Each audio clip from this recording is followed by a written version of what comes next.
আপনারা অসংখ্য আলেমদের চোখের পানি ঝরিয়েছেন, আপনারা নির্যাতন করেছেন শাইখুল ইসলাম মরহুম আল্লামা শফি আহমদ শফি রাহিমাহুল্লাহ। আপনাদের দ্বারা নির্যাতনের শিকার হয়েছেন মরহুম জুনাইদ বাবুনগরী রাহিমাহুল্লাহ।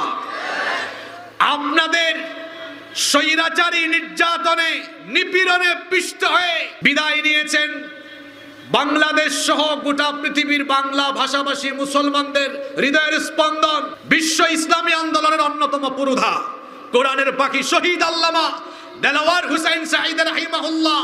তাকে আপনারা অন্যায়ভাবে হত্যা করেছেন। সেই শাস্তি হিসাবে আল্লাহ তাআলা আপনাদের উপরে এমন গজব ঢেলে দিয়েছেন, তিনি যা বলেছিলেন তার ভবিষ্যৎবাণীর বাস্তবায়ন হয়েছে। আসলেই তাই, পালাবার জন্য আপনারা ইঁদুরের একটা গর্ত খুঁজে পান না।